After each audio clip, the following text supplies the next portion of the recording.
Buenos dias, my fellow Redditors. I welcome you to this new video from the Reddit Diaries. Today's topic is, what is the scariest unexplainable thing that has happened to you?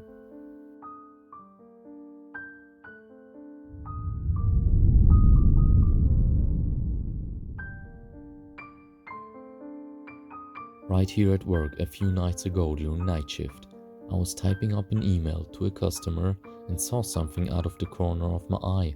I ignored it for a moment and kept working. Then it sunk in. It was a fucking person just staring at me through the window. As I turned my head, they slowly walked out of my view towards the parking lot. So I hauled ass outside to confront them and they were gone. Not a soul in sight for miles. I couldn't shake the feeling I was being watched the rest of the night.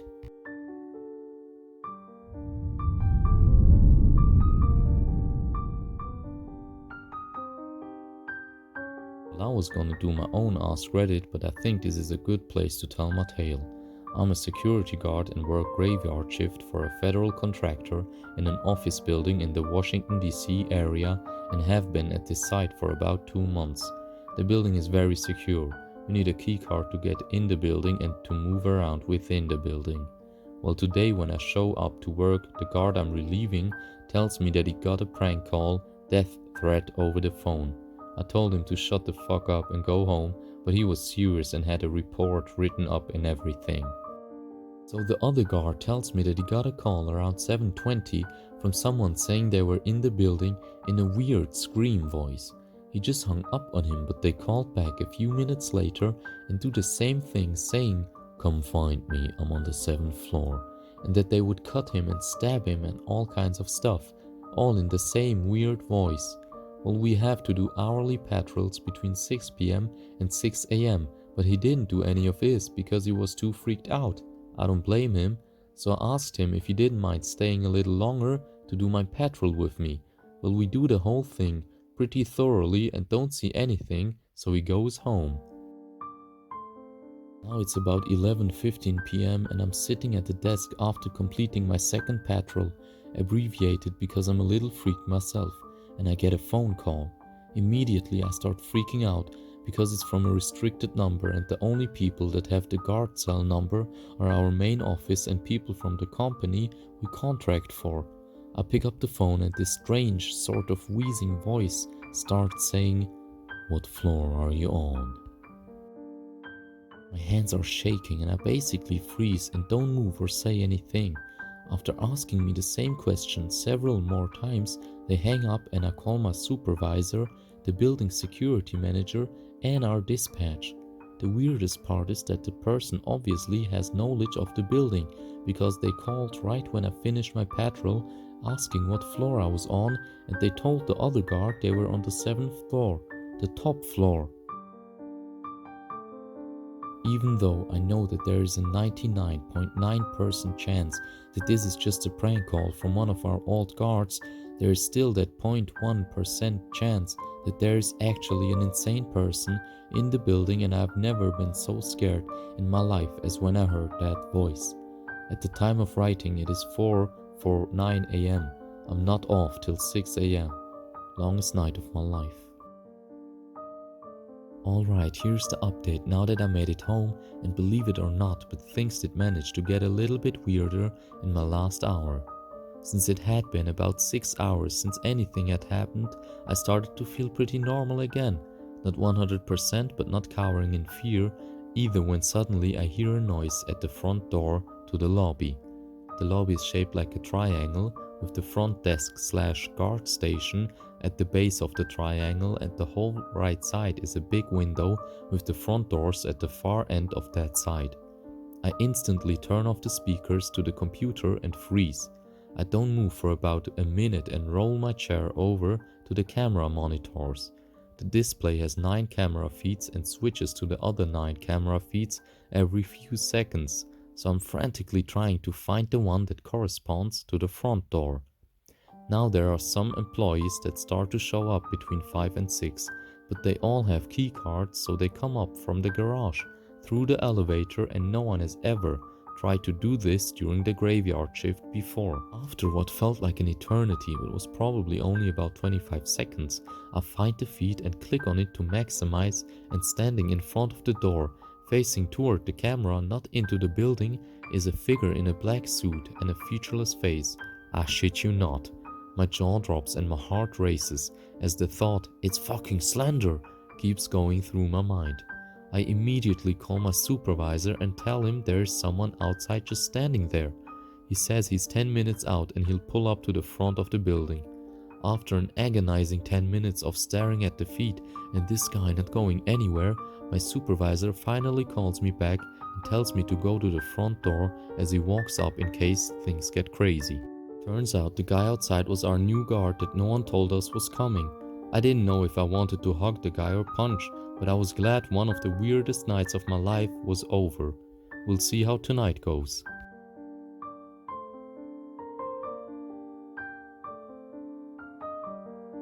Jesus fucking Christ, if I'd seen Slenderman on a security camera a few feet away, I would almost certainly have died of fright.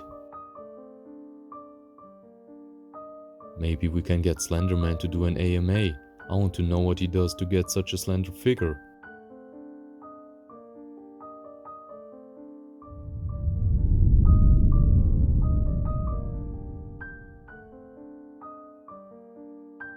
I studied and lived in Edinburgh, and the apartment I lived in was very old. It had old, worn-down concrete steps which spiraled around to each landing, and the only light came from a skylight 3 floors up. In the winter months it was pitch black in this hallway. On one winter's night I was returning from the local Tesco's. I was fumbling along the walls around the stairwell because it was pitch black. I lived on the 3rd floor, so it was an absolute pain in the ass and took ages. Something brushed past me. There was no sound at all, but I felt it. I never believed in ghosts before, but I couldn't explain this. Something definitely brushed past me and set me off balance. Completely freaked me out. Anyway, I make it to my flat eventually, and all's well. I quickly forget about the whole incident. A month later, I leave Edinburgh. I switch on the news one evening whilst eating my dinner and had the biggest shock of my life. There was a dead body found in the flat directly opposite mine. Same hallway, like 3 feet away. Now you're probably thinking, no big deal, yeah? Dead bodies are found all the time. Well, that body lay in the flat for 5 years. The whole duration I lived there. Here's the really messed up part of this story. I lived in a different flat in Edinburgh before this all happened, and I used to receive mail from the previous owners/landlord. Guess who the letters were addressed to? Yup, the name of the person found dead. What the absolute fuck? I'll never forget that name for the rest of my life. Isabella Purves. Rest in peace. Here's the proof. Woman, 85, lay dead in her flat for 5 years before anyone noticed. The badly decomposed remains of an 89-year-old woman were discovered in her flat 5 years after she died, police revealed today. Isabella Purves' body was only found after a downstairs neighbor noticed water dripping through the ceiling of her tenement flat and reported it to the local council.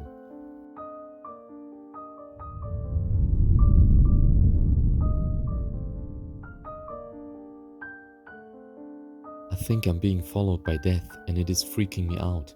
In 2006, I was 12 at the time. My dog escaped when I opened my front door and got hit by a car in front of my eyes.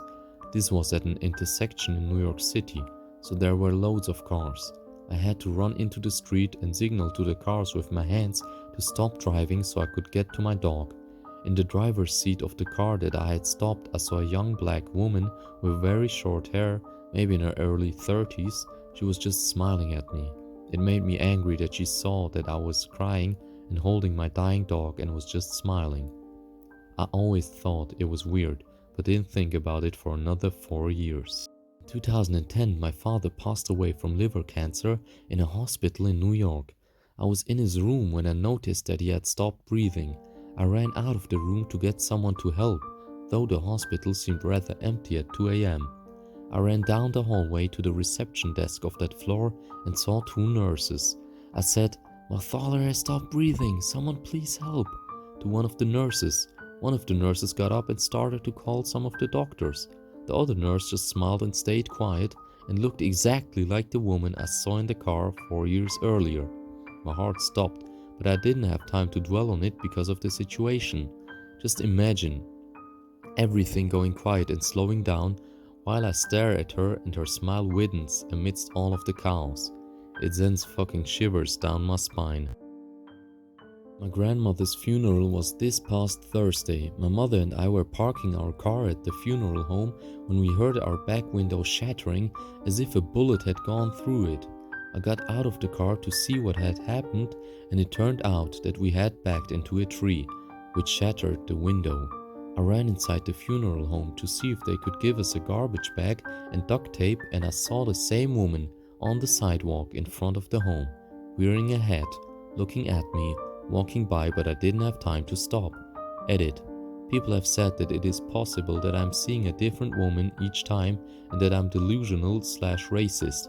I've considered this, but I will never forget the face that I saw. The twisted smile that was so out of place is burned into my mind forever and is unmistakably the same woman each time. You should speak to her.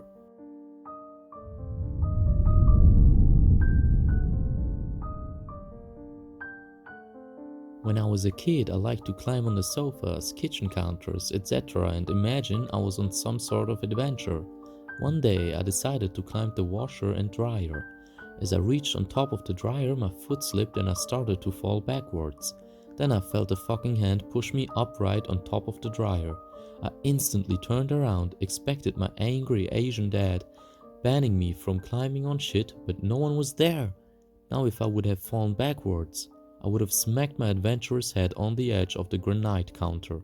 I couldn't believe what happened, so smart me decided to pretend to fall to see if it would happen again. The thing that helped me didn't fall for it. Wasn't a ghost, it was Spider-Man. You only get one.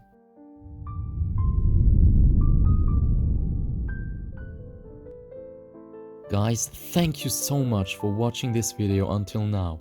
It was an honor for me to present it to you. If you liked it, please like and subscribe and leave a comment about your own experiences. Or if you have any recommendations or tips for me to improve, it would extremely help me out since I'm a relatively new YouTuber and I'm just getting started. All I can do is promise you that I will deliver you the highest quality content I can create and to always keep you entertained. Thank you so much.